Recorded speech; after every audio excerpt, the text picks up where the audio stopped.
So guys, hello and welcome to the Rajat Sethi show. आज एक नए एपिसोड में आपका फिर से स्वागत है। हमें लास्ट एपिसोड के बाद आपका रिस्पांस देख करके मेरे को काफ़ी सारे लोगों के पर्सनल मैसेजेस भी आए कि पांडे जी को लोग दोबारा देखना चाहते हैं किसी वीडियो में। तो मैंने सोचा आज की वीडियो जो है थोड़ी इन्फॉर्मेशनल होनी चाहिए और हम पांडे जी को दोबारा इन्वाइट करेंगे कि वो हमारे साथ जुड़ें और हमें अपनी थोड़ी इन्फॉर्मेशन शेयर करें। बहुत इंपॉर्टेंट वीडियो होने वाली है, इंटरेस्टिंग वीडियो होने वाली है, क्योंकि आज की वीडियो में हम बताने वाले हैं कैसे उन्होंने एक दिन में अपना वर्क परमिट अप्लाई किया। उनका वर्क परमिट अप्लाई हो चुका है, क्या प्रोसीजर था, क्या सब कुछ था, वो सब हम आपको बताएंगे। और हमारे साथ इस टाइम पांडे जी भी जुड़े हैं। कैसे है? हाँ, तो पांडे जी अब हम कोई जगह ढूंढेंगे जहाँ बैठे और आपसे सारी इन्फॉर्मेशन ले सके वर्क परमिट के रिलेटेड।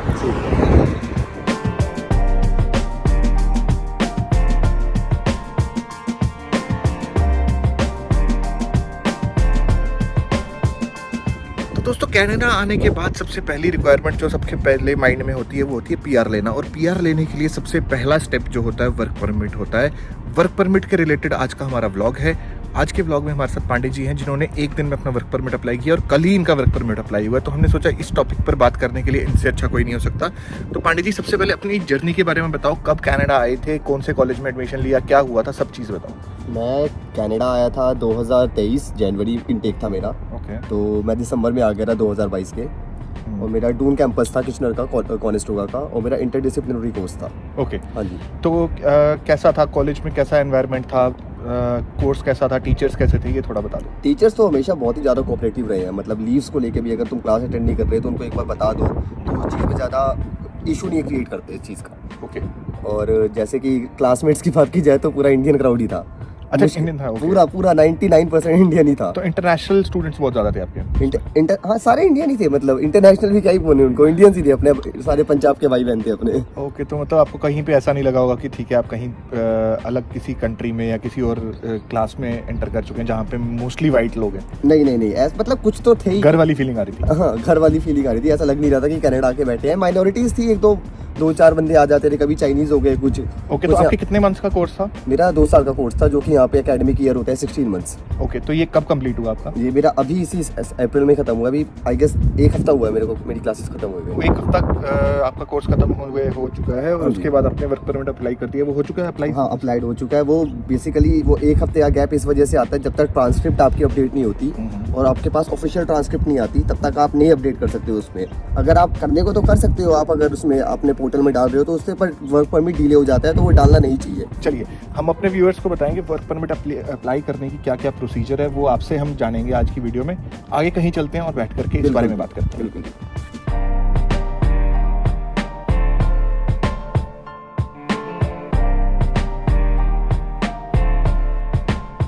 तो गाइस, वर्क परमिट अप्लाई करने वाली इस एपिसोड में कि कैसे वर्क परमिट अप्लाई होता है कनाडा आने के बाद, उस पर हमारे साथ बात करने के लिए पांडे जी हैं। पांडे जी, फर्स्ट स्टेप बताइए, सबसे पहले क्या होता है वर्क परमिट अप्लाई करने के लिए, क्या रिक्वायरमेंट रहती है? पहला स्टेप तो मेरे हिसाब से यही है कि पास हो जाओ, किसी सब्जेक्ट में बैक ना लगे तुम्हारी। ओके। तुम्हारे क्रेडिट्स पूरे हो रहे हो, जो तुम्हारा स्पेसिफिक कोर्स है उस स्पेसिफिक में जितने क्रेडिट्स चाहिए वो क्रेडिट्स तुम अपने पूरे कर लो। उसके बाद अपने ट्रांसक्रिप्ट का वेट करो। और सबसे इंपॉर्टेंट चीज़ जो कि बहुत स्टूडेंट्स को आई गेस नहीं पता, और बहुतों को पता भी होगा, मैं गलत भी हो सकता हूँ, कि जैसे ही तुम पास आउट हो चुके हो, तुम्हारे पास लेटर आज, तुम्हारे सारे एग्जाम खत्म हो गए हैं, तुम्हारी क्लासेस खत्म हो गई हैं, तो उस पीरियड तक जब तक आपने अपना वर्क परमिट अप्लाई नहीं किया, काम ना करो। काम ना करो मतलब क्यों, ऐसा क्या प्रॉब्लम होती है? क्योंकि उस टाइम पे हमारे पास स्टेटस नहीं है, किसी कोई एक्टिव स्टेटस नहीं होता। क्योंकि ना ही हम वर्क परमिट पे हैं, ना ही स्टडी परमिट पे हैं, क्योंकि आपकी स्टडीज खत्म हो चुकी है। स्टडीज खत्म हो चुकी है। ओके। काम ना करो मतलब उस पूरी प्रोसीजर में कितना टाइम लगता है जिसमें आप काम नहीं कर सकते? वो आई गेस उसमें हफ्ता तो लग ही जाता है मोस्ट प्रोबेबली, क्योंकि आपको अपनी ट्रांसक्रिप्ट का वेट करना है, सब कुछ चीज़ें करनी है, ओके। आपके डॉक्यूमेंट्स इकट्ठे करने हैं। ठीक है। हाँ जी। तो उसके बाद सेकंड प्रोसीजर, जो सेकंड स्टेप है, उसके लिए हम चलते हैं कहीं और बात करेंगे। तो दोस्तों, अगर आपको लगता था कि कनाडा में कोई क्रिकेट नहीं खेलता या किसी को क्रिकेट के बारे में नहीं मालूम है, तो ये देखो मेरे सामने जो अभी दिख रहा है, यहाँ पे क्रिकेट मैच चल रहा है एक, जिसमें खेल तो अपने इंडियन पाकिस्तानी मतलब साउथ एशियन लोग ही रहे हैं। बट हाँ, ऐसा नहीं है कि यहाँ पर लोगों को क्रिकेट के बारे में नहीं पता। लोग बैठे हुए हैं, एक सनी डे चल रहा है, उसको एंजॉय कर रहे हैं और साथ में क्रिकेट खेल रहे हैं। तो दोस्तों, वर्क परमिट अप्लाई करने के सेकंड पार्ट में हमारे साथ फिर से पांडे जी हैं। पांडे जी, बताइए सेकंड पार्ट में कैसे वर्क परमिट अप्लाई होता है और क्या क्या प्रोसीजर जो है इस पूरे वर्क परमिट को अप्लाई करने का, उसमें सेकंड पार्ट क्या है? सेकंड पार्ट तो यही है, आपको अपनी ट्रांसक्रिप्ट डाउनलोड करनी पड़ेगी, जो कि एक माइक्रेड नाम की एक वेबसाइट होती है। ये आपके कॉलेज की है स्पेशली? नहीं, हमारे कॉलेज की नहीं होती, कॉर्नरस्टोन इनसे टाई अप कर रखा है। जैसे हमारे इंडिया में डिजी लॉकर टाइप की चीज़ें होती हैं, ओके, कि आप उसके अंदर जाके अपना स्टफ डाउनलोड कर सकते हैं, फिर रख सकते हैं जी सेफली। वैसे ही यहाँ पे आपको सॉफ्ट कॉपी जो आपकी होती है ट्रांसक्रिप्ट की, और आपका सॉफ्ट कॉपी डिप्लोमा मिल जाएगा आपको उसी में। बट जो डिप्लोमा है आपका, वो आपको फ्री ऑफ कॉस्ट में मिल जाएगा। बट जो आपकी ट्रांसक्रिप्ट है वो $12 समथिंग होती है, प्लस टैक्सेस समवेयर अराउंड 13 पहुंच जाता है, और उसको आप एक ही बार एक्सेस कर सकते हैं बस।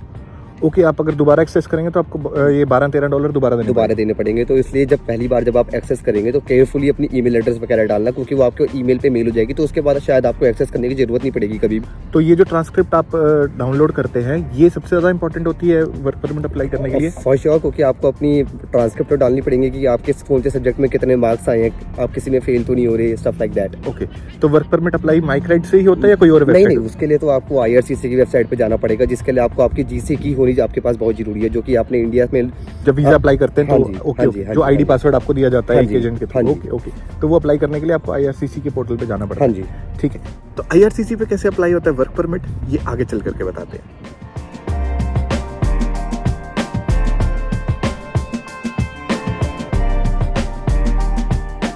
तो दोस्तों, वर्क परमिट अप्लाई करने के तीसरे पार्ट में हम पांडे जी से पूछेंगे कैसे IRCC के पोर्टल पे वर्क परमिट अप्लाई होता है। पांडे जी बताइए।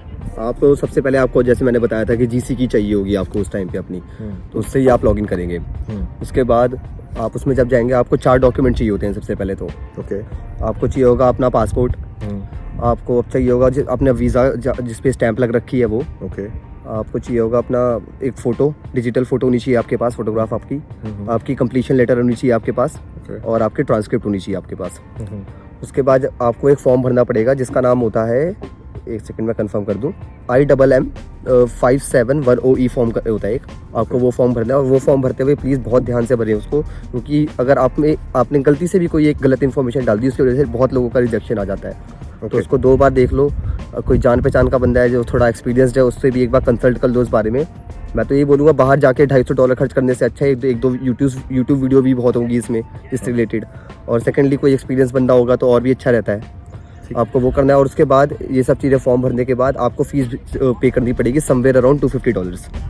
$250 फिर से पे करने हैं आपको? हाँ जी, वर्क परमिट अप्लाई करने के लिए आपको $250 पे करना है। उसके बाद आपको वेट करना है कि जब IRCC आपको कांटेक्ट करेगी, उनको कोई डॉक्यूमेंट चाहिए होगा, या तो फिर वो आपको आपका वर्क परमिट आपके घर पे पोस्ट करवा देंगे। ओके, तो वर्क परमिट कितने देर का इशू होता है, कितने सालों का वर्क परमिट मिलता है? वो तो टोटली डिपेंड करता है कि आपने कितने टाइम का कोर्स किया है। जैसे मेरा 2 साल का कोर्स था, तो मेरे को 3 साल का वर्क परमिट अप्लाई मिलेगा मेरे को। ओके, तो उससे अलावा भी वर्क परमिट होते हैं? जैसे फॉर एग्जांपल कोई अगर 1 साल का कोर्स लेके आ रहा है इंडिया से, तो हाँ जी, उसको 2 साल का वर्क परमिट मिल जाएगा। बट अभी जैसा कि मेरे को, जहाँ तक कि मेरी नॉलेज है, अभी कैप लगा दिया है, वर्क परमिट दे नहीं दिए, इशू नहीं कर रहे हैं वो, अनलेस आपका पब्लिक कॉलेज हो कोई। ओके, हाँ जी, तो ये है। ठीक है, तो जो भी इन्होंने लिंक्स बताए और जो फॉर्म के बारे में बताया, वो हम डिस्क्रिप्शन में भी मेंशन कर देंगे। आगे चलते हैं और आगे चल करके बात करते हैं कुछ और। तो दोस्तों, आज की वीडियो में हमने आपको मिलवाया था पांडे जी से, जिसने अपना रियल लाइफ एक्सपीरियंस आपको बताया कि कैसे वर्क परमिट अप्लाई होता है कनाडा में आने के बाद। आपको हमारी वीडियो कैसी लगी? इन्फॉर्मेशनल वीडियोस और एंटरटेनिंग वीडियोस हम रेगुलर बनाते रहेंगे। हमें कमेंट्स करके ज़रूर बताइए कि आपको हमारा ये जो काम है कैसा लग रहा है। और आने वाली वीडियोस के लिए हमारे चैनल को सब्सक्राइब करो, इस वीडियो को लाइक करो, शेयर करो, जितना कर सकते हो, और हमारे साथ जुड़े रहो, हमें सपोर्ट करते रहो।